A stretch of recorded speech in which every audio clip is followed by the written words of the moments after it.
ഞാൻ ഒരുപാട് പേരുടെ പോർട്രേറ്റ്സ് വരച്ചിട്ടുണ്ട്. പക്ഷെ ഇന്ന് ഞാൻ വരയ്ക്കാൻ പോകുന്നത് ഒരു കലാകാരി എന്ന നിലയിൽ എന്നെ ഒരുപാട് ഇൻസ്പയർ ചെയ്തിട്ടുള്ള ഒരു വ്യക്തിയാണ്. നെതർലാൻഡിൻ്റെ മഞ്ഞു മൂടിയ പ്രഭാതത്തിൽ മണ്ണിൻ്റെ മണം പിടിച്ച് ജനിച്ച ഒരു മൃദുല സ്വപ്നം, വേദനയെ വർണ്ണങ്ങളാക്കി തീർക്കാൻ വിധിക്കപ്പെട്ട ആത്മാവ്, വിൻസെൻ്റ് വില്യം വാൻ ഗോഗ്. പിതാവ് ഒരു പാസ്റ്റർ, വീട് പ്രാർത്ഥനകളാൽ നിറഞ്ഞത്. പക്ഷെ കുഞ്ഞൻ വിൻസെൻ്റ് പുസ്തകങ്ങളെക്കാൾ കൂടുതൽ മരങ്ങളോട് സംസാരിച്ചു, മേഘങ്ങളോട് ചോദിച്ചു, എന്തുകൊണ്ട് ആകാശം ഇത്ര വലിയതായി? സ്കൂൾ മതിലുകൾ അവനെ പിടിച്ചു നിർത്തിയില്ല, ലോകം തന്നെ അവൻ്റെ പാഠപുസ്തകമായി. അവൻ തേടിയത് പ്രശസ്തിയല്ല, ജീവിതത്തിൻ്റെ അർത്ഥം. കലാവ്യാപാര സ്ഥാപനത്തിൽ ജോലി, ലണ്ടൻ, പാരീസ് നഗരങ്ങളുടെ തിരക്ക്. അതിൽ പരാജയപ്പെട്ടപ്പോൾ അധ്യാപകൻ, അതും വിജയിക്കാഞ്ഞപ്പോൾ അച്ഛനെ പോലെയൊരു വികാരി. പ്രണയം വിട്ടുപോയി, സുഹൃത്തുക്കൾ മാറി നിന്നു, ലോകം അവനെ മനസ്സിലാക്കിയില്ല. ഒറ്റപ്പെടലിൻ്റെ നീണ്ട വഴികളിൽ തൂലിക അവൻ്റെ പ്രാർത്ഥനയായി, നിറങ്ങൾ അവൻ്റെ ഭാഷയായി.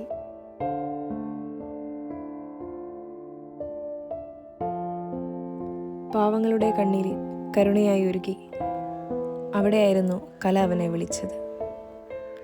ബെൽജിയത്തിലെ കൽക്കരി ഖനികളിൽ ദരിദ്രരോടൊപ്പം ജീവിച്ചു.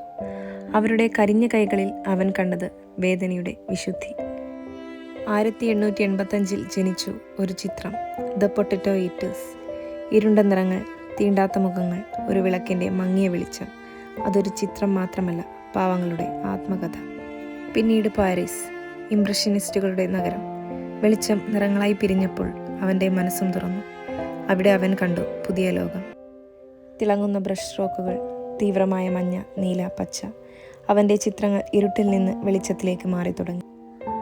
അവൻ വരച്ചത് കാഴ്ചകളല്ല, കത്തുന്ന വികാരങ്ങൾ. ഗോതമ്പ് വയലുകൾ കാറ്റിൽ വിറയ്ക്കുമ്പോൾ അത് അവൻ്റെ ഉള്ളിലെ ചലനമായിരുന്നു.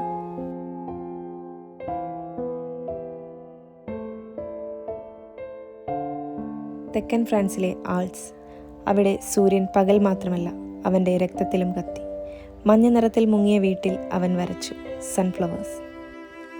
ഓരോ സൂര്യകാന്തിയിലും അവൻ്റെ ഹൃദയത്തിൻ്റെ താളമുണ്ടായിരുന്നു. കടുത്ത വിഷാദം അവനെ കീഴടക്കി. ലോകം ഭ്രാന്തനെന്ന് വിളിച്ചു. സ്നേഹവും സൗഹൃദവും ചിതറിയപ്പോൾ സ്വന്തം കാതറുത്ത് തൻ്റെ പ്രിയ വേശ്യയ്ക്ക് സമ്മാനിച്ചു.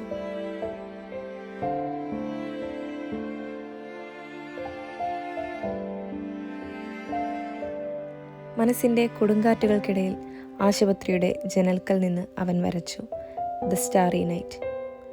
ചുഴിയുന്ന ആകാശത്തിൽ പ്രകാശം ഇരുട്ടിനെ തോൽപ്പിക്കുന്ന കഥ.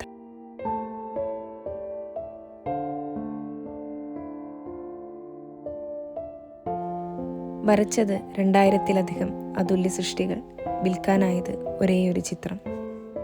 എന്നാൽ അവൻ നിർത്തിയില്ല. തൻ്റെ കലയിലെ സത്യത്തിൽ അവൻ വിശ്വസിച്ചു. ഒടുവിൽ 1890-ലെ വേനലിൽ 37-ാം വയസ്സിൽ വെടിയൊച്ചയായി അവസാനിച്ച കവിത.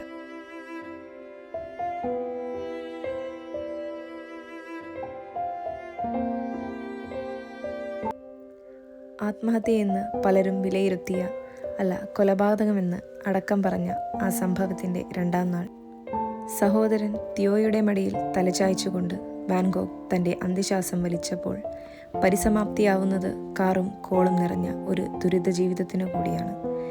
ജീവിച്ചിരുന്ന കാലത്ത് ഒരേയൊരു ചിത്രം മാത്രം, അതും തുച്ഛമായ തുകയ്ക്ക് വിറ്റ ആ പ്രതിഭാധനനായ ചിത്രകാരൻ്റെ അവശേഷിച്ച ചിത്രങ്ങൾ മുഴുവൻ ക്രിസ്റ്റീസ് പോലുള്ള ലേല സൈറ്റുകളിൽ പിൽക്കാലത്ത് കോടിക്കണക്കിന് രൂപയ്ക്ക് വിറ്റുപോയി.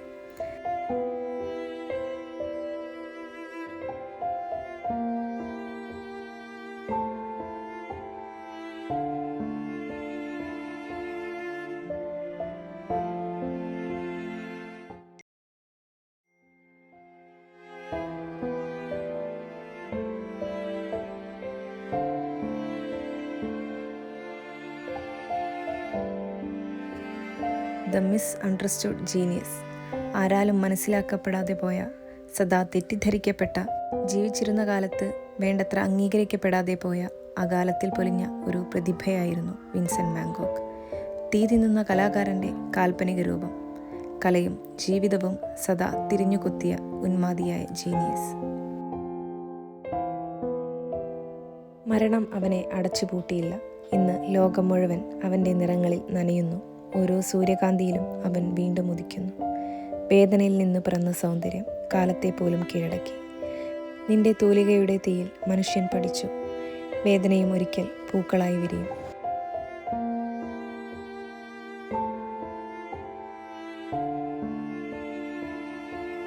വിൻസെൻറ്റിൻ്റെ ജീവിതം നമ്മോട് പറയുന്നത്, വേദനയെ മറയ്ക്കരുത്, അത് നിറമാക്കും. ഏകാന്തതയെ ഭയപ്പെടരുത്, അത് ആകാശമാക്കും.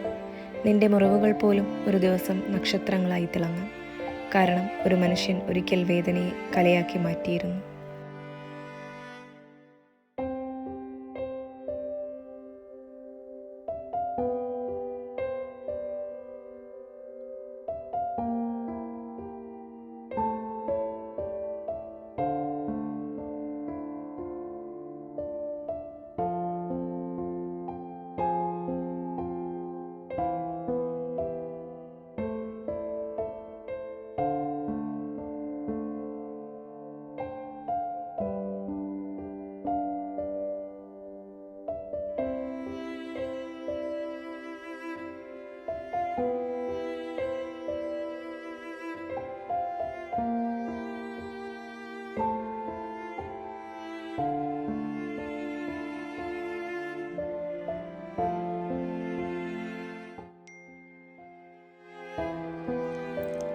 അപ്പോൾ ഇന്നത്തെ എൻ്റെ ഈ ആർട്ട് വീഡിയോ എല്ലാവർക്കും ഇഷ്ടപ്പെട്ടെന്ന് വിചാരിക്കുന്നു. ഇഷ്ടപ്പെട്ടിട്ടുണ്ടെങ്കിൽ നിങ്ങൾ വീഡിയോ ലൈക്ക് ചെയ്യാനും ചാനൽ സബ്സ്ക്രൈബ് ചെയ്യാനും മറക്കരുത്. പിന്നെ ഇതുപോലുള്ള വീഡിയോസ് നിങ്ങൾക്ക് ഇനിയും വേണമെന്നുണ്ടെങ്കിൽ നിങ്ങളുടെ സജഷൻസ് കമൻറ്റ് ബോക്സിൽ അറിയിക്കാനും മറക്കരുത്. So thanks for watching. See you in the next video. By.